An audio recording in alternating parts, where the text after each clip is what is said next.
ಆತ್ಮೀಯ ವಿದ್ಯಾರ್ಥಿಗಳೇ, BA 3ನೇ ಸೆಮಿಸ್ಟ್ರಿಯ ಐಚ್ಛಿಕ ವಿಷಯವನ್ನು ತೆಗೆದುಕೊಂಡಂತಹ ವಿದ್ಯಾರ್ಥಿಗಳಿಗೆ ಅಲಂಕಾರದ ಕುರಿತಾಗಿ ಕಾವ್ಯ ಮೀಮಾಂಸೆಯ ಕುರಿತಾದಂತಹ ಘಟಕದಲ್ಲಿ ಕಾವ್ಯ ಪ್ರಯೋಜನೆ ಮತ್ತು ವ್ಯಾಖ್ಯಾನಗಳು, ಕಾವ್ಯದಿಂದ ವ್ಯಕ್ತಿಗೆ ಆಗ್ತಕ್ಕಂತಹ ಲಾಭ ಎಂತಹದ್ದು, ಕವಿಯೇ ಆಗ್ತಕ್ಕಂತಹ ಉಪಯೋಗ ಎಂತಹದ್ದು, ಈ ಒಂದು ವಿಚಾರವನ್ನು ಏನು ಮಾಡೋಣ ಅಂತಂದ್ರೆ ಇವತ್ತಿನ ಒಂದು ಅವಧಿಯೊಳಗೆ ಅವಲೋಕನ ಮಾಡೋಣ.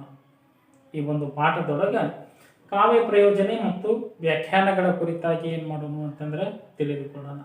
ಮೊದಲಿಗೆ ವ್ಯಾಖ್ಯಾನಗಳನ್ನೇ ಏನು ಮಾಡೋಣ ಅಂತಂದ್ರೆ ಗಮನಿಸೋಣ. ಕಾವ್ಯದ ಕುರಿತಾದಂತಹ ವ್ಯಾಖ್ಯಾನಗಳನ್ನು ಸಾಕಷ್ಟು ಕಾವ್ಯ ಮೀಮಾಂಸೆಕಾರರು ಏನು ಮಾಡಿದ್ದಾರೆ ಅಂತಂದ್ರೆ ತಿಳಿಸಿದ್ದಾರೆ. ಭಾಮಹ ಏನು ಮಾಡಿದ್ದಾನ ಅಂತಂದ್ರೆ ಈ ಒಂದು ಕಾವ್ಯದ ಕುರಿತಾದಂತಹ ವ್ಯಾಖ್ಯಾನಗಳನ್ನು ತಿಳಿಸಿದ್ದಾನ. ಭಾರತೀಯ ಕಾವ್ಯ ಮೀಮಾಂಸೆಯಲ್ಲಿ ಈ ಒಂದು ವಿಚಾರವನ್ನು ಭಾಮಹ ಏನು ಮಾಡಿದ್ದಾನ ಅಂತಂದ್ರೆ ಸಾಕಷ್ಟು ವ್ಯಕ್ತಪಡಿಸಿದ್ದಾನ. 4 ಪುರುಷಾರ್ಥಗಳ ಒಂದು ಈಡೇರಿಕೆಗೆ ಕಾವ್ಯ ಏನಾಗ್ತಾ ಇದೆ ಅಂತಂದ್ರೆ ಸಾಕ್ಷಿಯಾಗಿ ನಿಲ್ಲುತ್ತದೆ ಅನ್ನೋದನ್ನ ಭಾಮಹ ಏನು ಮಾಡ್ತಾ ಇದ್ದಾನ ಅಂತಂದ್ರೆ ಅಲ್ಲಿ ವ್ಯಕ್ತಪಡಿಸ್ತಾ ಇದ್ದಾನ. ಅದರ ಜೊತೆಗೆ ಏನಾಗ್ತಾ ಇದೆ ಅಂತಂದ್ರೆ ಪಾಶ್ಚಿಮಾತ್ಯ ಕಾವ್ಯ ಮೀಮಾಂಸೆಕಾರ T.S. ಎಲಿಯಟ್ ಏನ್ ಮಾಡ್ತಾ ಇದ್ದಾನ ಅಂತಂದ್ರೆ ಒಂದು ಕಾವ್ಯ ಪ್ರಯೋಜನೆ ಬಗ್ಗೆ ಒಂದು ಸೆಂಟೆನ್ಸ್ ವಾಕ್ಯವನ್ನ ಹೇಳ್ತಾ ಇದ್ದಾನ. ಉದಾತ್ತವಾದ ಮನರಂಜನೆ. ಕಾವ್ಯ ಪ್ರಯೋಜನೆ ಅಂದ್ರೆ ಏನಾಗ್ತಾ ಇದೆ ಅಂತಂದ್ರೆ ಉದಾತ್ತವಾದಂತಹ ಮನರಂಜನೆ. ಓದುಗನಿಗೆ ಏನಾಗಬೇಕು ಅಂತಂದ್ರೆ ಒಂದು ಸಾಹಿತ್ಯ ಕೃತಿಯ ಮೂಲಕವಾಗಿ ಮನರಂಜನೆ ಸಿಗಬೇಕು, ಎಂಟರ್ಟೈನ್ಮೆಂಟ್ ಅಂತ ನಾವು ಕರಿತೀವಿ. ಯಾವ ಕೃತಿ ವ್ಯಕ್ತಿಗೆ ಅದು ಸಂತೋಷವನ್ನ ನೀಡ್ತಾ ಇದೆಯೋ, ಆನಂದವನ್ನ ನೀಡ್ತಾ ಇದೆಯೋ, ಉಲ್ಲಾಸವನ್ನ ಕೊಡ್ತಾ ಇದೆಯೋ ಅದು ಉತ್ತಮವಾದಂತಹ ಕಾವ್ಯ. ಅದರಿಂದ ವ್ಯಕ್ತಿಗೆ, ಓದುಗಾರನಿಗೆ, ಸಹೃದಯಗಾರನಿಗೆ ಅದು ಪ್ರಯೋಜನ ಅನ್ನೋದನ್ನ T.S. ಎಲಿಯಟ್ ಏನ್ ಮಾಡ್ತಾ ಇದ್ದಾನ ಅಂತಂದ್ರೆ ಈ ಒಂದು ವ್ಯಾಖ್ಯಾನವನ್ನ ಹೇಳ್ತಾ ಇದ್ದಾನ. ಉತ್ತಮವಾದಂತಹ ವ್ಯಾಖ್ಯಾನ ಅನ್ನೋದನ್ನ ನಾವು ಏನ್ ಮಾಡಬೇಕು ಅಂತಂದ್ರೆ ಇಲ್ಲಿ ಅದನ್ನ ಪರಿಗಣಿಸಬೇಕು. ಇನ್ನು ಶ್ರೀ ವಿಜಯ, ಕನ್ನಡದ ಅಲಂಕಾರಿಕನಾದಂತಹ ಶ್ರೀ ವಿಜಯ, ಕವಿರಾಜ ಮಾರ್ಗ ಕೃತಿಯನ್ನ ರಚನೆ ಮಾಡಿದಂತಹ ಶ್ರೀ ವಿಜಯ ಕಾವ್ಯ ಪ್ರಯೋಜನೆ ಕುರಿತಾದಂತಹ ಒಂದು ವ್ಯಾಖ್ಯಾನವನ್ನ ಹೇಳ್ತಾ ಇದ್ದಾನ. ವ್ಯಾಖ್ಯಾನ ಅಂದ್ರೆ ಪದ್ಯದ ವಿಚಾರವನ್ನ ಹೇಳ್ತಾನ. ಪಾಪವಿದು, ಪುಣ್ಯವಿದು, ಹಿತರೂಪಮಿದು, ಅಹಿತ ಪ್ರಕಾರವಿದು, ಸುಖವಿದು, ದುಃಖ ಉಪಾಂತ್ಯವಿದು, ಪರಮಕವಿ ಪ್ರಧಾನರ ಕಾವ್ಯಗಳು. ಪರಮಕವಿ ಪ್ರಧಾನರ ಕಾವ್ಯಗಳು. ಪ್ರಧಾನರು ಅಂತಂದ್ರೆ ಶ್ರೇಷ್ಠರು, ಪ್ರಧಾನರು ಅಂತಂದ್ರೆ ಶ್ರೇಷ್ಠರು, ಅವರು ರಚನೆ ಮಾಡಿದಂತಹ ಕಾವ್ಯಗಳು ಶ್ರೇಷ್ಠವೇ ಅಂತಕ್ಕಂತಹ ವಿಚಾರ. ಆ ಕಾವ್ಯಗಳಿಂದ ಆಗ್ತಕ್ಕಂತಹ ಉಪಯೋಗಗಳು, ಪ್ರಯೋಜನಗಳು ಏನು ಅನ್ನೋದನ್ನ ಹೇಳ್ತಾನ. ಪಾಪಮಿದು, ಪುಣ್ಯವಿದು. ಒಂದು ಸಾಹಿತ್ಯ ಕೃತಿಯನ್ನ ಓದಿದರೆ ಏನಾಗ್ತಾ ಇದೆ ಅಂತಂದ್ರೆ ಪಾಪ ನಿವಾರಣೆ ಆಗ್ತಾ ಇದೆ, ಪುಣ್ಯ ಪ್ರಾಪ್ತಿ ಆಗ್ತಾ ಇದೆ, ಪುಣ್ಯ ಲಭಿಸ್ತಾ ಇದೆ ಅಂತಕ್ಕಂತಹ ವಿಚಾರ. ಹಿತರೂಪಮಿದು. ಒಂದು ಸಾಹಿತ್ಯ ಕೃತಿ ಇದೆ ಅಂತಂದ್ರೆ ಅದರಿಂದ ಹಿತೋಪದೇಶವನ್ನೇ ನಾವು ಬಯಸ್ತಾ ಇದ್ದೀವಿ. ಒಂದು ಸಾಮಾಜಿಕ ನಿವಾರಣೆಗಾಗಿ ಸಾಹಿತ್ಯ ಕೃತಿಗಳು ಇವತ್ತಿಗೂ ಏನಾಗ್ತಾ ಇದ್ದಾವು ಅಂತಂದ್ರೆ ತಲೆ ಎತ್ತಿ ನಿಲ್ತಾ ಇದ್ದು. ಅದನ್ನೇ ಹೇಳ್ತಾ ಇದ್ದಾನ. ಹಿತರೂಪಮಿದು. ಪ್ರತಿಯೊಂದು ಸಾಹಿತ್ಯ ಕೃತಿ ಅದು ಯಾವುದೇ ಆಗಿರಲಿ, ಚುಟುಕು ಸಾಹಿತ್ಯವೇ ಆಗಿರಲಿ, ಮಹಾಕಾವ್ಯವೇ ಆಗಿರಲಿ, ಕಾದಂಬರಿನೇ ಆಗಿರಲಿ, ಕಥೆಯೇ ಆಗಿರಲಿ, ಕವನಗಳೇ ಆಗಿರಲಿ, ಕವನ ಸಂಕಲನಗಳೇ ಆಗಿರಲಿ, ಅದು ಹಿತೋಪದೇಶವನ್ನ ಕೊಡ್ತಾ ಇದೆ. ಅಹಿತ ಪ್ರಕಾರವಿದು. ಅದು ಲೆಕ್ಕವೇ ಇಲ್ಲ, ಇದೇ ಪ್ರಕಾರ ಅನ್ನುವಂತನೇ ಇಲ್ಲ. ಬೇಕಾದ ಪ್ರಕಾರದೊಳಗೆ ಬರಲಿ, ಹಳೆಗನ್ನಡವೇ ಇರಲಿ, ಹೊಸಗನ್ನಡವೇ ಇರಲಿ, ಕಥೆನೇ ಇರಲಿ, ಕಾದಂಬರಿನೇ ಇರಲಿ, ಪ್ರವಾಸ ಕಥನವೇ ಇರಲಿ, ಮತ್ಯಾವುದೇ ಪ್ರಕಾರಗಳಲ್ಲಿ ಅಹಿತ ಪ್ರಕಾರವಿದು. ಸುಖಮಿದು, ದುಃಖ ಉಪಾಂತ್ಯವಿದು. ಸುಖವನ್ನ ಕೊಡ್ತಾ ಇದೆ, ದುಃಖ ನಿವಾರಣೆ ಮಾಡ್ತಾ ಇದೆ. ಒಂದು ಕವನವನ್ನ ಕೇಳಿದಾಗ ಮನಸ್ಸಿನಲ್ಲಿ ಇರ್ತಕ್ಕಂತಹ ದುಗುಡತನ, ಮನಸ್ಸಿನಲ್ಲಿರ್ತಕ್ಕಂತಹ ನೋವು, ಮನಸ್ಸಿನಲ್ಲಿರ್ತಕ್ಕಂತಹ ಒಂದು ವ್ಯಾಜ್ಯ ಏನಾಗ್ತಾ ಇದೆ ಅಂತಂದ್ರೆ ಹಾಡನ್ನ ಕೇಳಿದಾಗ, ಆ ಒಂದು ಗೀತೆಯನ್ನ ಕೇಳಿದಾಗ ಮನಸ್ಸು ಏನಾಗ್ತಾ ಇದೆ ಅಂತಂದ್ರೆ ನಿರಾಳ ಭಾವ ಬರ್ತಾ ಇದೆ. ಅದನ್ನೇ ಹೇಳ್ತಾ ಇದ್ದಲ್ಲ. ದುಃಖ ಉಪಾಂತ್ಯವಿದು. ದುಃಖ ನಿವಾರಣೆ ಮಾಡ್ತೈತಿ. ನೋವು, ನಲಿವು ಎಲ್ಲವನ್ನ ಉಂಟು ಮಾಡತಕ್ಕಂತಹ ಶಕ್ತಿ ಯಾವುದಕ್ಕಿದೆ ಅಂತಂದ್ರೆ ಅದು ಕಾವ್ಯಕ್ಕೆ ಇದೆ, ಸಾಹಿತ್ಯಕ್ಕೆ ಇದೆ ಅಂತಕ್ಕಂತಹ ವಿಚಾರವನ್ನ ಹೇಳ್ತಾರ. ಇಂತಹ ಕಾವ್ಯಗಳನ್ನ ರಚನೆ ಮಾಡುವವರು ಯಾರು ಅಂತಂದ್ರೆ ಪರಮಕವಿ ಪ್ರಧಾನರ ಕಾವ್ಯಗಳು. ಪರಮಕವಿ ಶ್ರೇಷ್ಠ ಕವಿಗಳು ಎನಿಸಿಕೊಂಡವರು ಮಾತ್ರ ಇಂತಹ ಕಾವ್ಯಗಳನ್ನ ರಚನೆ ಮಾಡಲಿಕ್ಕೆ ಸಾಧ್ಯ ಅನ್ನೋದನ್ನ ಏನ್ ಮಾಡ್ತಾ ಇದ್ದಾನೆ ಅಂತಂದ್ರೆ ಶ್ರೀ ವಿಜಯ ತನ್ನ ವ್ಯಾಖ್ಯಾನವನ್ನ ಹೇಳ್ತಾನೆ. ಇದು ಅತ್ಯುತ್ತಮವಾದಂತಹ ವ್ಯಾಖ್ಯಾನ. ಕಾವ್ಯಕ್ಕೆ ಅತ್ಯುತ್ತಮವಾದಂತಹ ವ್ಯಾಖ್ಯಾನ ಅಂತಂದ್ರೆ ಶ್ರೀ ವಿಜಯನ ಈ ಕವಿರಾಜ ಮಾರ್ಗ ಕೃತಿಯೊಳಗೆ ಬರ್ತಕ್ಕಂತಹ ಈ ಒಂದು ಪದ್ಯದ ಸಾಲು, ಅದನ್ನೇ ವ್ಯಾಖ್ಯಾನ ಅಂತ ನಾವು ಕರಿತಾ ಇದ್ದೀವಿ. ಇಂತಹ ವ್ಯಾಖ್ಯಾನಗಳನ್ನ ಅವಲೋಕನ ಮಾಡಿದಾಗ ಕಾವ್ಯದಿಂದ ಏನೇನೋ ಲಾಭ ಆಗ್ತೈತಿ, ಯಾರಿಗೆ ಲಾಭ ಆಗ್ತೈತಿ, ಇದು ಏನಾಗ್ತಾ ಇದೆ ಅಂತಂದ್ರೆ ಅತ್ಯಂತ ಮುಖ್ಯ. ಯಾರಿಗೆ ಲಾಭ ಆಗ್ತೈತಿ, ಏನು ಉಪಯೋಗಗಳು ಆಗ್ತಾ ಇದ್ದಾವ ಅನ್ನೋದನ್ನ ನಾವು ಇಲ್ಲಿ ಗಮನಿಸಬೇಕಾದಂತಹ ಅಂಶ ಅನ್ನೋದನ್ನ ಏನ್ ಮಾಡ್ತಾ ಇದ್ದಾರೆ ಅಂತಂದ್ರೆ ತಿಳಿಸಬೇಕು. ಇದಕ್ಕೆ ಸಾಕಷ್ಟು ಕಾವ್ಯ ಮೀಮಾಂಸಕಾರರು ಕಾವ್ಯ ಪ್ರಯೋಜನಗಳ ಕುರಿತಾದಂತಹ ಒಂದು ಸೂತ್ರಗಳನ್ನ ನಿರ್ಮಾಣ ಮಾಡಿದ್ದಾರೆ. ಆ ಎಲ್ಲ ಸೂತ್ರಗಳನ್ನ ಗಮನಿಸಿದಾಗ ಮಮ್ಮಟನ ಸೂತ್ರಗಳು, ಕಾವ್ಯ ಮೀಮಾಂಸಕಾರನಾದಂತಹ ಮಮ್ಮಟನ ಸೂತ್ರಗಳು ಏನಾಗ್ತಾ ಇದಾವ ಅಂತಂದ್ರೆ ಅತ್ಯಂತ ಶ್ರೇಷ್ಠ ಆಗ್ತಾ ಇದ್ದವು. ಎಲ್ಲರೂ ಒಂದೇ ತೆರನಾಗಿ ಹೇಳ್ತಾ ಇದ್ದಾರೆ.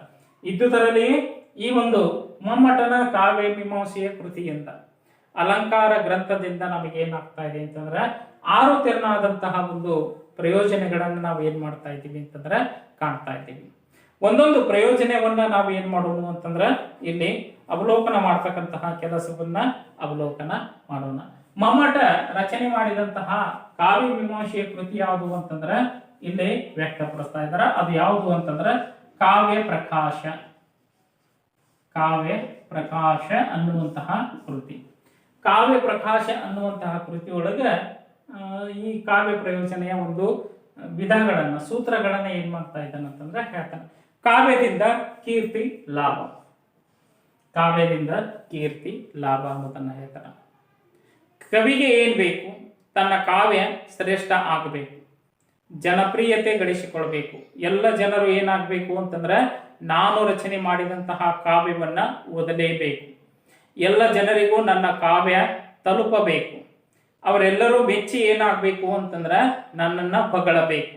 ಪ್ರತಿಯೊಬ್ಬ ಕವಿ ಪಂಪನಿಂದ ಹಿಡಿದುಕೊಂಡು ಇವತ್ತಿನವರೆಗೂ ಇರತಕ್ಕಂತಹ ಎಲ್ಲ ಕವಿಗಳು, ಸಾಹಿತಿಗಳು, ಅವರ ಮೂಲ ಅಭಿಲಾಷೆ ಏನು ಅಂತಂದ್ರೆ ಕೀರ್ತಿಯನ್ನ ಗಳಿಸಿಕೊಳ್ಳಬೇಕು, ಜನ ನನ್ನನ್ನ ಮೆಚ್ಚಬೇಕು, ನಾನು ರಚನೆ ಮಾಡಿದಂತಹ ಕೃತಿಯನ್ನ ಹೊಗಳಬೇಕು. ಇದು ಏನಾಗ್ತಾ ಇದೆ ಅಂತಂದ್ರೆ ಪ್ರತಿಯೊಬ್ಬ ಕವಿಯ ಮನಸ್ಸಿನಲ್ಲಿ ಇರತಕ್ಕಂತಹ ಭಾವನೆ ಉಂಟಾಗ್ತಾ ಇದೆ.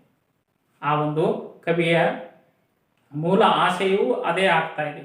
ನಾನು ಉತ್ತಮವಾದಂತಹ ಒಂದು ಕೊಡುಗೆಯನ್ನ, ಸಾಹಿತ್ಯ ಕೃತಿಯನ್ನ ಸಮಾಜಕ್ಕೆ, ಸಮುದಾಯದ ಜನರಿಗೆ, ಓದುಗಾರರಿಗೆ, ಸಹೃದಯಗಾರಿಗೆ ಕೊಟ್ನೆ ಅಂತಂದ್ರೆ ಅವರಿಂದ ನನಗೆ ಮರು ಪ್ರತಿಕ್ರಿಯೆ ಏನಾಗ್ತಾ ಇದೆ ಅಂತಂದ್ರೆ ಅವರು ನನ್ನನ್ನು ಹೊಗಳ್ತಾರ, ನಾನು ರಚನೆ ಮಾಡಿದಂತಹ ಕೃತಿಯನ್ನ ಹೊಗಳ್ತಾರ. ಆ ಹೊಗಳಿಕೆ ಅನ್ನೋದನ್ನೇ ನಾವು ಇಲ್ಲಿ ಏನ್ ಮಾಡ್ತೀವಿ ಅಂತಂದ್ರೆ ಶಿಷ್ಟ ಭಾಷೆಯೊಳಗ ಕೀರ್ತಿ ಅಂತ ಕರಿತೀವಿ. ಇದಕ್ಕೆ ಉದಾಹರಣೆ ಯಾರು ಅಂತಂದ್ರೆ ಬಹಳಷ್ಟು ಕವಿಗಳು ಇದ್ದಾರೆ. ಪಂಪನ ಉದಾಹರಣೆಯನ್ನ ನಿಮಗೆ ಹೇಳ್ತೀನಿ. ಪಂಪನ ಬಗ್ಗೆ ಏನ್ ಮಾಡ್ತಾ ಇದ್ದಾನಂತಂದ್ರೆ ಕವಿ ನಾಗರಾಜ ಏನ್ ಮಾಡ್ತಾ ಇದ್ದಾನಂತಂದ್ರೆ ಹೇಳ್ತಾ ಇದ್ದಾನ. ಪಸರಿಪ ಕನ್ನಡ ಕೋರ್ವನೆ ಸತ್ಕವಿ ಪಂಪನಾವಗಂ. ಪಸರಿಪ ಕನ್ನಡ ಕೋರ್ವನೆ ಸತ್ಕವಿ ಪಂಪನಾವಗಂ ಅಂತಕ್ಕಂತಹ ಮಾತನ್ನ ಹೇಳ್ತಾ ಇದ್ದಾನ. ಅಂದ್ರೆ ಏನು, ಕನ್ನಡ ಪರಿಸರಕ್ಕೆ ಹೆಸರುವಾಸಿಯಾದಂತಹ ಕವಿ ಯಾರು ಅಂತಂದ್ರೆ ಅದು ಪಂಪ, ಆದಿಕವಿ ಪಂಪ, ನಾಡೋಜ ಪಂಪ ಅನ್ನೋದನ್ನ ಕವಿ ನಾಗರಾಜ ಏನ್ ಮಾಡ್ತಾ ಇದ್ದಾನ ಅಂತಂದ್ರೆ ಇಲ್ಲಿ ಆ ವಿಚಾರವನ್ನ ತಿಳಿಸಲ್ಪಡ್ತಾ ಇದ್ದಾನ. ಇದು ಏನಾಗ್ತಾ ಇದೆ ಅಂತಂದ್ರೆ ಕಾವ್ಯದಿಂದ ಕೀರ್ತಿ ಲಾಭ.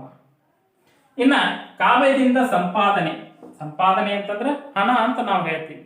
ಧನ ಸಂಪಾದನೆ ಅಂತಕ್ಕಂತಹ ವಿಚಾರವನ್ನ ಹೇಳ್ತೀವಿ. ಧನ ಸಂಪಾದನೆ ಅಂತಂದ್ರೆ ಕಾವ್ಯದಿಂದ ನಮ್ಗೆ ಹಣ ದೊರಕ್ತಾ ಇದೆ. ಇವತ್ತಿನ ಸಾಹಿತ್ಯ ಕೃತಿಗಳನ್ನ ಅವಲೋಕನ ಮಾಡಿದಾಗ ಸರ್ಕಾರ ಪ್ರಶಸ್ತಿಗಳನ್ನ ಸ್ಥಾಪನೆ ಮಾಡಿದೆ. ಪ್ರಶಸ್ತಿಗಳ ಜೊತೆಗೆ ಏನ್ ಮಾಡ್ತಾ ಇದೆ ಅಂತಂದ್ರೆ ಹಣವನ್ನು ಘೋಷಣೆ ಮಾಡ್ತಾ ಇದೆ.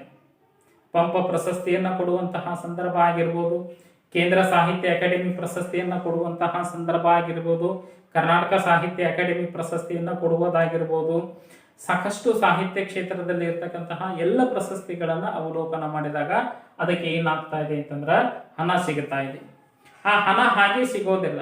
ಯಾವುದು ಅತ್ಯುತ್ತಮವಾದಂತಹ ಕೃತಿಯಾಗಿದೆಯೋ, ಸಮಾಜಕ್ಕೆ ಸದುದ್ದೇಶವಾದಂತಹ ಸಂದೇಶವನ್ನ ಕೊಡ್ತಾ ಇದೆಯೋ ಅಂತಹ ಕೃತಿಗಳಿಗೆ ಏನ್ ಮಾಡ್ತಾ ಇದ್ದಾರೆ ಅಂತಂದ್ರೆ ಇಲ್ಲಿ ಹಣವನ್ನ ಕೊಡ್ತಕ್ಕಂತಹ ಕೆಲಸ. ಹಣ ಅಂತಂದ್ರೇನು, ಗೌರವ ಧನವನ್ನ ಕೊಡ್ತಾ ಇದ್ದಾರೆ. ಬಹುಮಾನ ರೂಪವಾದಂತಹ ಸಂಪಾದನೆ ಉಂಟಾಗ್ತಾ ಇದೆ. ಕೃತಿ ಮಾರಾಟ ಮಾಡುವುದರ ಮೂಲಕವಾಗಿ ಹಣ ಬರುವುದೇನಾಗ್ತಾ ಇದೆ ಅಂತಂದ್ರೆ ಅದು ಮುಖ್ಯವಾಗ್ತಾ ಇದೆ. ಇವತ್ತು ಒಂದು ಕೃತಿಯನ್ನ ನಾವು ಮಾರಾಟ ಮಾಡ್ತಾ ಇದ್ದೀವಿ ಅಂತಂದ್ರೆ ಕವಿಗೆ ಅದು ಏನಾಗ್ತಾ ಇದೆ ಅಂತಂದ್ರೆ ಒಂದಂಶದ ಪಾಲು ಬರ್ತಾ ಇದೆ. ಸಂಪಾದಕರಿಗೆ, ಇವತ್ತು ಪ್ರಕಾಶಕರು ಅಂತ ಕರಿತಾ ಇದ್ದೀವಿ, ಅವರಿಗೂ ಸಹ ಏನಾಗ್ತಾ ಇದೆ ಅಂತಂದ್ರೆ ಹಣ ಬರ್ತಾ ಇದೆ. ಹಿಂದಿನ ಕಾಲದಲ್ಲೂ ಬಹುಮಾನ ಸಿಗ್ತಾ ಇತ್ತು, ಗೌರವವನ್ನ ಸೂಚಿಸ್ತಾ ಇತ್ತು. ಒಂದು ಕಡೆ ಬರ್ತಾ ಇದೆ ಭೋಜರಾಜನದ ಆಸ್ಥಾನದ ಕವಿಯಾದಂತಹ ಕಾಳಿದಾಸ ರಚನೆ ಮಾಡಿದಂತಹ ಪ್ರತಿಯೊಂದು ಕೃತಿಗೂ ಏನಾಗ್ತಾ ಇತ್ತು ಅಂತಂದ್ರೆ ಭೋಜರಾಜ ಏನ್ ಮಾಡ್ತಾ ಇದ್ದ ಅಂತಂದ್ರೆ ಅಲ್ಲಿ ವರಹಗಳನ್ನ ಕೊಡ್ತಾ ಇದ್ದ. ವರಹ ಅಂದ್ರೆ ಏನಾಗ್ತಾ ಇದೆ ಅಂತಂದ್ರೆ ಬಂಗಾರದ ನಾಣ್ಯಗಳನ್ನು ಅಕ್ಷರಕ್ಕೆ ಲಕ್ಷ ವರಹಗಳನ್ನ ಕೊಡ್ತಾ ಇದ್ದ ಅನ್ನೋದು ಸಾಹಿತ್ಯದೊಳಗೆ ಏನಾಗ್ತಾ ಇದೆ ಅಂತಂದ್ರೆ ಚರ್ಚೆ ಆಗಿದೆ. ಅಕ್ಷರಕ್ಕೆ ಲಕ್ಷ ವರಹಗಳು ಅಂತಂದ್ರೆ ಅವಲೋಕನ ಮಾಡ್ರಿ, ಕಾವ್ಯದಿಂದ ಸಂಪಾದನೆ. ಇದು ಏನಾಗ್ತಾ ಇದೆ ಅಂತಂದ್ರ ಅಲ್ಲಿ ಕವಿಗೆ ಇರ್ತಕ್ಕಂತಹ ವಿಚಾರಗಳನ್ನ ನಾವು ಏನ್ ಮಾಡ್ಬೋದು ಅಂತಂದ್ರ ಗೌರವ ಯಾವ ರೀತಿಯಾಗಿದೆ. ಅಷ್ಟೇ ಅಲ್ಲ, ಕವಿ ಚಕ್ರವರ್ತಿ ಅಂತ ಬಿರುದನ್ನ ಕೊಡ್ತಾ ಇದ್ದಾರೆ. ಚಕ್ರವರ್ತಿ ಅಂದ್ರೆ ಅರಸನಿಗೆ ಇದ್ದಂತಹ ಬಿರುದು. ಕವಿ ಚಕ್ರವರ್ತಿ ಅಂತಂದ್ರೆ ಅರಸನಿಗೆ ಸರಿಸಮಾನವಾದಂತಹ ಕವಿಗೆ ಸ್ಥಾನಮಾನ ಅನ್ನೋದನ್ನ ಹೇಳ್ತೀವಿ. ಕವಿ ಚಕ್ರವರ್ತಿ ರನ್ನ, ಕವಿ ಚಕ್ರವರ್ತಿ ಪೊನ್ನ, ಕವಿ ಚಕ್ರವರ್ತಿ ಜನ್ನ ಅಂತ ಕರಿತಾ ಇದ್ದೀವಿ. ಇವೆಲ್ಲ ಬಿರುದುಗಳು ಹೇಗೆ ಇದ್ದು ಅಂತಂದ್ರೆ ಅವರಿಗೆ ಅದು ಸಂಪಾದನೆ ಪಡೆದುಕೊಂಡದ್ದು. ಕಾವ್ಯಗಳನ್ನು ರಚನೆ ಮಾಡಿ ಕಾವ್ಯಗಳನ್ನು ಅರ್ಪಿಸಿಕೊಂಡು ಕವಿಗಳು ಪಡೆದುಕೊಂಡಂತಹ ಸಂಪಾದನೆ ಅನ್ನುವುದನ್ನು ನಾವು ಅಲ್ಲಿ ಅವಲೋಕನ ಮಾಡಬೇಕು. ಇದು ಏನಾಗ್ತಾ ಇದೆ ಅಂತಂದ್ರೆ ಇನ್ನೊಂದು ವಿಚಾರ. ಇನ್ನು ಮೂರನೇ ರೀತಿಯಾದಂತಹ ಒಂದು ಕಾವ್ಯ ಪ್ರಯೋಜನೆಯ ವಿಚಾರವನ್ನ ಸೂತ್ರವನ್ನ ಅವಲೋಕನ ಮಾಡಿದಾಗ ಕಾವ್ಯದಿಂದ ಲೋಕ ವ್ಯವಹಾರ ಪರಿಣಿತಿ ಅನ್ನೋದನ್ನ ವ್ಯಕ್ತಪಡಿಸ್ತಾ ಇದ್ದಾರೆ. ಕಾವ್ಯದಿಂದ ಲೋಕ ವ್ಯವಹಾರ ಪರಿಣಿತಿ ಅನ್ನೋದನ್ನ ಹೇಳ್ತಾರ. ಒಂದು ಕಾವ್ಯ ರಚನೆ ಆಗೋದು, ಸಾಹಿತ್ಯ ರಚನೆ ಆಗೋದು ಏನಾಗ್ತಾ ಇದೆ ಅಂತಂದ್ರೆ ಲೋಕದ ಒಳಿತಿಗಾಗಿ, ಲೋಕವನ್ನ ಉದ್ಧರಿಸುವ ಸಲುವಾಗಿ, ಸಮಾಜದಲ್ಲಿ ಇರ್ತಕ್ಕಂತಹ ಮೌಢ್ಯಗಳನ್ನ, ಸಮಾಜದಲ್ಲಿ ಇರ್ತಕ್ಕಂತಹ ಒಂದು ಮೂಢನಂಬಿಕೆಗಳನ್ನ, ಸಮಾಜದಲ್ಲಿ ಇರ್ತಕ್ಕಂತಹ ವ್ಯಕ್ತಿಗಳ ಒಂದು ಕೀಳರಿಮೆಯ ಆಲೋಚನೆಗಳನ್ನ ನಿವಾರಣೆ ಮಾಡಿ ಅಲ್ಲಿ ವಿಶೇಷವಾಗಿ ಸಾಹಿತ್ಯ ಕೃತಿಗಳ ಪ್ರಭಾವದ ಮೂಲಕವಾಗಿ ವ್ಯಕ್ತಿಯಲ್ಲಿ ಇರ್ತಕ್ಕಂತಹ ಸಣ್ಣತನದ ಆಲೋಚನೆಯನ್ನ ನಿವಾರಣೆ ಮಾಡಿ ಲೋಕ ವ್ಯವಹಾರ ಸುಸೂತ್ರವಾಗಿ ನಡೆಯುವಂತೆ ಸಾಹಿತ್ಯ ಕೃತಿಗಳಿಗೆ ಆ ರೀತಿಯಾದಂತಹ ಶಕ್ತಿ ಏನಾಗಿದೆ ಅಂತಂದ್ರೆ ಇದೆ. ಹಿಂದೆಯೂ ಇದೆ, ಇವತ್ತಿಗೂ ಇದೆ ಅನ್ನೋದನ್ನ ನಾವು ಏನ್ ಮಾಡಬೇಕು ಅಂತಂದ್ರೆ ಸಾಹಿತ್ಯ ಕೃತಿಗಳನ್ನ ಓದಿದಾಗ, ಅವುಗಳನ್ನು ತಿಳಿದುಕೊಂಡಾಗ ನಮಗೆ ಏನಾಗ್ತಾ ಇದೆ ಅಂತಂದ್ರ ಅರ್ಥ ಆಗ್ತಾ ಇದೆ. ಪ್ರತಿಯೊಂದು ಕೃತಿಗಳು ಏನಾಗ್ತಾ ಇದೆ ಅಂತಂದ್ರ ಆ ಕೆಲಸವನ್ನ ನಿವಾರಣೆ ಮಾಡ್ತಾ ಇರ್ತವೆ. ಇದು ಏನಾಗ್ತಾ ಇದೆ ಅಂತಂದ್ರ ಅಲ್ಲಿ ಒಂದು ಲೋಕ ವ್ಯವಹಾರ ಪರಿಣಿತಿ ಅನ್ನೋದನ್ನು ನಾವು ಅಲ್ಲಿ ಅವಲೋಕನ ಮಾಡಬೇಕು. ಒಂದು ಉದಾಹರಣೆಯನ್ನ ನಿಮಗೆ ಹೇಳ್ತಾ ಇದ್ದೀವಿ. ಫ್ರಾನ್ಸ್ ಕ್ರಾಂತಿ ಆಯ್ತು, ಐರೋಪ್ಯ ಖಂಡದೊಳಗ ಫ್ರಾನ್ಸ್ ಕ್ರಾಂತಿ ಆಯ್ತು. ಆ ಫ್ರಾನ್ಸ್ ಕ್ರಾಂತಿ ಆಗ್ಲಿಕ್ಕೆ ಜನರು ದಂಗೆಗೆ ಏಳಲಿಕ್ಕೆ ಪರಿಪೂರ್ಣವಾದಂತಹ ಲೋಕಕ್ಕೆ ವ್ಯವಹಾರಕ್ಕೆ ಕಾರಣೀಭೂತವಾದಂತಹದ್ದು ಕೃತಿ ಅನ್ನೋದನ್ನ ನಾವು ಇಲ್ಲಿ ತಿಳಿದುಕೊಳ್ಳಬೇಕು. ನಿಮ್ಗೆ ಗೊತ್ತಿದೆ ಸೋಷಿಯಲ್ ಕಾಂಟ್ಯಾಕ್ಟ್ ಅಂತಕ್ಕಂತಹ ಕೃತಿ, ಸಾಮಾಜಿಕ ಒಪ್ಪಂದ ಅಂತಕ್ಕಂತಹ ಕೃತಿ ನಿಮಗೆ ಗೊತ್ತಿರಬೇಕು. ಆ ಸೋಷಿಯಲ್ ಕಾಂಟ್ಯಾಕ್ಟ್ ಅಂತಕ್ಕಂತಹ ಕೃತಿ ಜನರ ಮೇಲೆ ಪ್ರಭಾವ ಬೀರ್ತು, ಲೋಕವನ್ನೇ ಬದಲಾವಣೆ ಮಾಡ್ತು, ಲೋಕವನ್ನೇ ದೇಶವನ್ನೇ ಬದಲಾವಣೆ ಮಾಡ್ತು. ಇಂತಹ ಒಂದು ಕೃತಿ ಪ್ರಭಾವ ಬೀರಿದೆ ಅಂತಂದ್ರೆ ಸಾಹಿತ್ಯಕ್ಕೆ ಇರತಕ್ಕಂತಹ ಮೌಲ್ಯ ಎಂತಹದ್ದು, ಸಾಹಿತ್ಯಕ್ಕೆ ಇರತಕ್ಕಂತಹ ಬೆಲೆ ಎಂತಹದ್ದು ಅನ್ನೋದೇನಾಗ್ತಾ ಇದೆ ಅಂತಂದ್ರೆ ಇಲ್ಲಿ ತಿಳಿದು ಬರ್ತಾ ಇದೆ. ಇದು ಕಾವ್ಯದಿಂದ ಒಂದು ಪ್ರಯೋಜನ. ಇನ್ನೊಂದು ಪ್ರಯೋಜನೆಯನ್ನ ಹೇಳ್ತಾರೆ ಅಮಂಗಳ ನಿವಾರಣೆ. ಅಮಂಗಳ ನಿವಾರಣೆ ಅಂತಂದ್ರೆ ವ್ಯಕ್ತಿಯಲ್ಲಿ ಇರ್ತಕ್ಕಂತಹ ದುರ್ಗುಣಗಳು, ವ್ಯಕ್ತಿಯಲ್ಲಿ ಇರ್ತಕ್ಕಂತಹ ಕೆಟ್ಟ ವರ್ತನೆಗಳನ್ನ ಬದಲಾವಣೆ ಮಾಡತಕ್ಕಂತಹ ಕೆಲಸ. ಇಂತಹ ಕೆಲಸವನ್ನ ಧಾರ್ಮಿಕ ಕೃತಿಗಳು ನಮಗೆ ಏನ್ ಮಾಡಿದ್ದಾವು ಅಂತಂದ್ರೆ ತಿಳಿಸಲ್ಪಟ್ಟಿದ್ದಾವೆ. ಸಾಮಾಜಿಕ ಕೃತಿಗಳು ನಮಗೆ ಏನ್ ಮಾಡಿದ್ದಾವು ಅಂತಂದ್ರೆ ತಿಳಿಸಲ್ಪಟ್ಟಿದ್ದನ್ನ ನಾವು ಕಾಣ್ತಾ ಇದ್ದೀವಿ. ವಿಶೇಷವಾಗಿ ಜೈನ ಕವಿಗಳು ರಚನೆ ಮಾಡಿದಂತಹ ಆಗಮಿಕ ಕೃತಿಗಳು ಏನ್ ಮಾಡಿದವು ಅಂತಂದ್ರೆ ಆ ಕೆಲಸವನ್ನ ಕೈಗೊಂಡಿದ್ದಾವು. ಈ ಜನ್ನನ ಯಶೋಧರ ಚರಿತೆಯಲ್ಲಿ ಬರ್ತಕ್ಕಂತಹ ಚಂಡಕರ್ಮನ ಮನ ಪರಿವರ್ತನೆ ಆಗಿರುವುದು, ಆಗಮಿಕ ಕಾವ್ಯಗಳಲ್ಲಿ ಬರ್ತಕ್ಕಂತಹ ಈ ಅರಸರು ತಮ್ಮ ಈ ಲೌಕಿಕ ಜಗತ್ತಿನ ಮೇಲೆ ಇರ್ತಕ್ಕಂತಹ ಆಶಾಭಾವನೆಯನ್ನ ಬಿಟ್ಟು ಅಲೌಕಿಕ ಜಗತ್ತಿನ ಮೇಲೆ ಅಲ್ಲಿ ವ್ಯಾಮೋಹವನ್ನು ಹೊಂದಿ, ಅಂದ್ರೆ ಏನು, ಲೌಕಿಕ ಜಗತ್ತಿನ ಎಲ್ಲ ಕ್ಷಣಿಕ ಸುಖಗಳನ್ನ ಬಿಟ್ಟು ಪಾರಮಾರ್ಥ ಸುಖವನ್ನ ಪಡೆದುಕೊಳ್ಳಕ್ಕಾಗಿ ರಾಜ್ಯವನ್ನ ತ್ಯಾಗ ಮಾಡಿದ್ದು. ಅದನ್ನೇ ಏನ್ ಮಾಡ್ತಾ ಇದ್ದಾರೆ ಅಂತಂದ್ರೆ ಅಮಂಗಳ ನಿವಾರಣೆ ಅಂತ ಹೇಳ್ತಾ ಇದ್ದಾರೆ. ಉದಾಹರಣೆ, ಜನನ ಯಶೋಧರ ಚರಿತೆ ಅತ್ಯುತ್ತಮವಾದದ್ದು. ಚಂಡಕರ್ಮ ಅರಸ ಏನಾಗಿದ್ದ ಅಂತಂದ್ರೆ ಹಿಂಸೆಯನ್ನ ಮಾಡ್ತಾ ಇದ್ದ, ಪ್ರಾಣಿ ಬಲಿಗಳನ್ನ ಕೊಡ್ತಾ ಇದ್ದ, ಬಾಲಕರ ಬಲಿಗಳನ್ನ ಕೊಡ್ತಾ ಇದ್ದ. ಅದು ಏನಾಗ್ತಾ ಇದೆ ಅಂತಂದ್ರೆ ನಿವಾರಣೆ ಆಗ್ತಕ್ಕಂತಹ ಕೆಲಸ, ಸತ್ಯ ದರ್ಶನವನ್ನ ಮಾಡ್ತಕ್ಕಂತಹ ಕೆಲಸ ಯಶೋಧರ ಚರಿತೆ ಅನ್ನೋದನ್ನ ನಾವು ಏನ್ ಮಾಡ್ಬೇಕು ಅಂತಂದ್ರೆ ಅಲ್ಲಿ ಅವಲೋಕನ ಮಾಡಬೇಕು. ಒಂದು ಉದಾಹರಣೆಯನ್ನ ಅಲ್ಲಿ ಕೊಡ್ತಾ ಇದ್ದಾನ, ಘಟನೆಯನ್ನ ಕೊಡ್ತಾ ಇದ್ದಾನ. ಏನು ಅಂತಂದ್ರೆ ಅಭಯ ರುಚಿ ಅಭಯಮತಿಯರು ಚಂಡಕರ್ಮನಿಗೆ ಅಲ್ಲಿ ಸಂದೇಶವನ್ನ ಕೊಡ್ತಾ ಇದ್ದಾರೆ. ಅದು ಇದೇ ಮಾತು ಬರ್ತಾ ಇದೆ, ಅಮಂಗಳ ನಿವಾರಣೆ. ನಿರ್ಮಲ ಧರ್ಮದಿನ್ ಪಾಲಿಸು ದರೆಯಂ ಅಂತಕ್ಕಂತಹ ಮಾತು. ನಿರ್ಮಲ ಧರ್ಮದಿಂ ಪಾಲಿಸು ದರೆಯಂ. ನಿರ್ಮಲ ಧರ್ಮ ಅಂತಂದ್ರೆ ಸ್ವಚ್ಛವಾದಂತಹ ಮನಸ್ಸು. ಅದು ಅಮಂಗಳವಾದಂತಹ ಒಂದು ವಿಚಾರ ಚಂಡಕರ್ಮನಲ್ಲಿದ್ದು ಅದನ್ನು ನಿವಾರಣೆ ಮಾಡ್ತಕ್ಕಂತಹ ಸಲಹೆ ಸಂದೇಶ. ಇಂತಹ ಕಾವ್ಯ ಪ್ರಯೋಜನೆಗಳು ಏನಾಗ್ತಾ ಇದ್ದವು ಅಂತಂದ್ರೆ ಬರ್ತಾ ಇದ್ದವು. ಅಮಂಗಳ ಅಂತಂದ್ರೆ ಮನುಷ್ಯನಲ್ಲಿರ್ತಕ್ಕಂತಹ ಕೆಟ್ಟ ಆಲೋಚನೆಗಳನ್ನ ಪರಿಹಾರ ಮಾಡುವಂತಹ ಕೆಲಸವನ್ನ ಏನ್ ಮಾಡಬೇಕು ಅಂತಂದ್ರ ಕಾವ್ಯ ಕೃತಿಗಳು ಮಾಡಬೇಕು. ಸ್ವತಃ ಮಹಾತ್ಮ ಗಾಂಧಿಯವರೇ ಏನ್ ಮಾಡಿದ್ದಾರೆ ಅಂತಂದ್ರೆ ತಮ್ಮ ಆತ್ಮಕಥೆಯೊಳಗ ವ್ಯಕ್ತಪಡಿಸ್ತಾ ಇದ್ದಾರೆ. ರಾಜ ಹರಿಶ್ಚಂದ್ರ ಕಾವ್ಯ ನನ್ನ ಮನಸ್ಸಿನ ಮೇಲೆ ಪ್ರಭಾವ ಬೀರ್ತು. ನಾನು ಕೆಟ್ಟವನಾಗಿದ್ದೆ. ಆ ಕೃತಿಯನ್ನು ಓದಿದ ನಂತರ ನನಗೇನಾಯ್ತು ಅಂತಂದ್ರೆ, ನಾಟಕ ನೋಡಿದ ನಂತರ ನನಗೇನಾಯ್ತು ಅಂತಂದ್ರೆ ನಾನು ಬದಲಾವಣೆ ಆದೆ. ಹೀಗೆ ಒಬ್ಬೊಬ್ಬ ವ್ಯಕ್ತಿಯ ಮೇಲೆ ಒಂದೊಂದು ಕೃತಿಯ ಪ್ರಭಾವ ಉಂಟಾಗ್ತಾ ಇದೆ ಅನ್ನೋದಕ್ಕೆ ಈ ಒಂದು ಕಾವ್ಯ ಪ್ರಯೋಜನವೇ ಏನಾಗ್ತಾ ಇದೆ ಅಂತಂದ್ರೆ ಸಾಕ್ಷಿಯಾಗಿ ನಿಲ್ತಾ ಇದೆ. ಇನ್ನ ತಾತ್ಕಾಲಿಕ ಪರಮಾನಂದ ಅನ್ನೋದನ್ನ ಹೇಳ್ತೀವಿ. ಸಾಹಿತ್ಯ ಕೃತಿಗಳೇ ಒಂದು ಉದ್ದೇಶವೇ ಏನಾಗ್ತಾ ಇದೆ ಅಂತಂದ್ರೆ ಆನಂದವನ್ನ ನೀಡುದು. ಕಾವ್ಯವನ್ನ ಓದಿದಾಗ, ನಾಟಕವನ್ನ ನೋಡಿದಾಗ, ಕಾದಂಬರಿಗಳನ್ನ ಓದಿದಾಗ, ಚುಟುಕು ಕಾವ್ಯಗಳನ್ನ ಓದಿದಾಗ, ಮಹಾಕಾವ್ಯಗಳನ್ನು ಓದಿದಾಗ ಅಲ್ಲಿ ಪರಮಾನಂದ ಉಂಟಾಗ್ತಾ ಇದೆ. ಒಳ್ಳೆಯ ಹಾಡು, ಒಳ್ಳೆಯ ಸಾಹಿತ್ಯ, ಒಳ್ಳೆಯ ಪಾಠ, ಈ ರೀತಿಯಾದಂತಹ ಒಂದು ಪರಮಾನಂದವನ್ನು ನಾವು ಏನ್ ಮಾಡ್ತಾ ಇದ್ದೀವಿ ಅಂತಂದ್ರೆ ಕಾವ್ಯದಿಂದ ನಾವು ಕಾಣುವಂತಹ ಕೆಲಸವನ್ನ ಕೈಗೊಳ್ತಾ ಇದ್ದೀವಿ. ಇನ್ನು ಕೊನೆಯದಾಗಿ ಯಾವುದು ಅಂತಂದ್ರೆ ಕಾವ್ಯದಿಂದ ಕಾಂತ ಸಂಹಿತದಂತೆ ಉಪದೇಶ. ಪ್ರತಿಯೊಂದು ಸಾಹಿತ್ಯ ಕೃತಿಗಳು ಕಾಂತ ಸಂಹಿತ. ಕಾಂತ ಸಂಹಿತ ಅಂತಂದ್ರೆ ಅಯಸ್ಕಾಂತ ಹೇಳ್ತೀವಿ, ಅಟ್ಯಾಚ್ಮೆಂಟ್. ಅದಕ್ಕೆ ನಾವೇನ್ ಮಾಡ್ತಾ ಇದ್ದೀವಿ ಅಂತಂದ್ರೆ ಅಟ್ಯಾಚ್ಮೆಂಟ್ ಅಂತ ಕರಿತೀವಿ. ಅದರ ಮೇಲೆ ಇರ್ತಕ್ಕಂತಹ ವ್ಯಾಮೋಹ. ಸಾಹಿತ್ಯ ಕೃತಿಯನ್ನ ಓದುವಂತಹ ವ್ಯಕ್ತಿ, ಬೇಕಾದ ಕೃತಿಗಳಲ್ಲಿ ಓದುವಂತಹ ವ್ಯಕ್ತಿಗೆ ಅಲ್ಲಿ ಆಸೆ ಇರ್ತಾ ಇದೆ. ಅಲ್ಲಿ ಆ ಕಾಂತ ಸಂಹಿತದಂತೆ ಆ ತನ್ನ ಒಂದು ಚಟುವಟಿಕೆಗಳನ್ನ, ಅದರ ಸಂಬಂಧವನ್ನ ಏನ್ ಮಾಡಿರ್ತಾನಂತಂದ್ರೆ ಅವಲಂಬಿತನಾಗ್ತಾ ಇರುವುದನ್ನ ನಾವು ಕಾಣ್ತಾ ಇದ್ದೀವಿ. ಕತೆ ಓದುವವರಿಗೆ ಕಥೆಯ ಹುಚ್ಚೆ ಇರ್ತಾ ಇದೆ. ಕಾದಂಬರಿಗಳನ್ನ ಓದುವಂತವರಿಗೆ ಕಾದಂಬರಿಯ ಗೀಳೆ ಇರ್ತಾ ಇದೆ. ಅವೆಲ್ಲವೂ ಬೇಡ.